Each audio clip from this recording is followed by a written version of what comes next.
Hello વિદ્યાર્થી મિત્રો, open study point open for all ચેનલમાં આપનું હાર્દિક સ્વાગત છે. આજે આપણે શીખીશું ધોરણ 9 વિષય ગુજરાતી પાઠ 16 કુદરતી એના સ્વાધ્યાયના પ્રશ્નોના જવાબની સમજ મેળવશું. તો ચાલો જોઈએ પાઠ 16ના સ્વાધ્યાયના પ્રશ્નોના જવાબની સમજ. પ્રશ્ન 1. નીચે આપેલા વિકલ્પોમાંથી સાચો વિકલ્પ પસંદ કરી ખરાની નિશાની કરો. સવાલ 1. બાબુનો મિત્ર દેવલો સ્વર્ગમાં શું બની ગયો હતો? તો એના જવાબમાં ઓપ્શન જોઈએ. A. Indra Raja, B. Gandharva, C. Devanshi Apsara, D. રસોઈયો. તો એનો સાચો જવાબ છે C. દેવાંશી અપ્સરા. બાબુનો મિત્ર દેવલો સ્વર્ગમાં દેવાંશી અપ્સરા બની ગઈ હતી. સવાલ 2. મારો બાળપણનો જીગરજાન દોસ્ત છે બાબુ, એની બહુ યાદ આવે છે, એને તેડાવો. આ વાક્ય કોણ બોલે છે, કોને કહે છે? જવાબમાં ઓપ્શન જોઈએ. A. બાબુ ઇન્દ્ર રાજાને કહે છે, B. ઇન્દ્ર રાજા ગંધર્વને કહે છે, C. ઇન્દ્ર રાજા બોલે છે અને દેવલાને કહે છે, અને D. દેવલો બોલે છે અને ઇન્દ્ર રાજાને કહે છે. તેનો સાચો જવાબ છે D. દેવલો બોલે છે અને ઇન્દ્ર રાજાને કહે છે. સવાલ 3. સ્વર્ગના નિયમ મુજબ કયું કાર્ય પૂર્ણ ગણાય?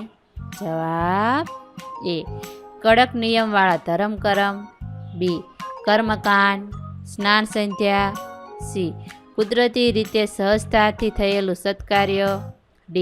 ઈરાદાપૂર્વક અને ગણતરીપૂર્વકનું કાર્ય. તો એનો સાચો જવાબ છે C. કુદરતી રીતે સહજતાથી થયેલું સત્કાર્ય. સવાલ 4. બાબુનું કયું પુણ્ય કર્મ તેને સ્વર્ગમાં લઈ ગયું? જવાબમાં ઓપ્શન જોઈએ. A. પેશાબ કરતા 2 ડગ ખસીને કીડીને મરતા બચાવી, B. 40 વર્ષથી ઉપાસના કરતો હતો, C. કર્મકાંડ સ્નાન સંધ્યા, D. ઈરાદાપૂર્વકનું પૂર્ણ કર્મ. તો એનો જવાબ છે A. પેશાબ કરતા 2 ડગ ખસીને કીડીને મરતા બચાવી. તો આ પૂર્ણ કર્મ એને સ્વર્ગમાં લઈ ગયું. પ્રશ્ન 2. નીચેના પ્રશ્નોના 2-3 વાક્યોમાં ઉત્તર લખો. સવાલ 1. દેવલાએ બાબુ સાથેની દોસ્તીને કેવી રીતે નિભાવી તે તમારા શબ્દોમાં લખો. તો એનો જવાબ. એકવાર સ્વર્ગની અપ્સરા દેવાંશી એટલે કે દેવલાના નાચ ગાનથી પ્રસન્ન થયેલા ઇન્દ્ર રાજાએ દેવલાને વરદાન માંગવા કહ્યું. દેવલાએ ઇન્દ્ર રાજા પાસે એના નાનપણના ભાઈબંધને સ્વર્ગમાં લાવવાની ઈચ્છા રજૂ કરી. ઇન્દ્ર રાજાએ એની ઈચ્છા પૂરી કરી અને બાબુને દેવલા સાથે એક દિવસ સ્વર્ગમાં રહેવાનો લહાવો મળ્યો. આ રીતે દેવલાએ બાબુ સાથેની દોસ્તી નિભાવી. પ્રશ્ન 3. નીચેના પ્રશ્નો 7-8 લીટીમાં ઉત્તર લખો. સવાલ 1. બાબુના સ્વર્ગના અનુભવો તમારા શબ્દોમાં આલેખો. તો એનો જવાબ છે. એક પુણ્ય બાબુને હાથે થયું, એના લીધે બાબુને એક દિવસ સ્વર્ગમાં રહેવાનો લહાવો મળ્યો. 2 દેવદૂતોએ બાબુને ફૂલની જેમ ઉચકી લીધો. તેઓ આકાશમાં ઉડવા લાગ્યા, પરંતુ ઠંડા વાદળમાંથી પસાર થતાં બાબુને છીંક આવી. તો તરત જ એક અપ્સરાએ આવીને એના રેશમી લુગડાથી બાબુનું નાક લૂછ્યું. આ અપ્સરા એટલે તેમના જ ગામના અને નાનપણનો મિત્ર દેવલો. મૃત્યુ બાદ દેવલો સ્વર્ગની અપ્સરા દેવાંશી થઈ ગયો હતો. બાબુ સ્વર્ગના બગીચામાં ફર્યો, ત્યાં ભાત ભાતના ઝાડ, વેલ, ફૂલ હતા. પાણીના ફુવારા ઉડતા હતા અને ચારેય બાજુ સુગંધ ફેલાયેલી હતી. ત્યાંથી બાબુ મોટા મહેલમાં દાખલ થયો.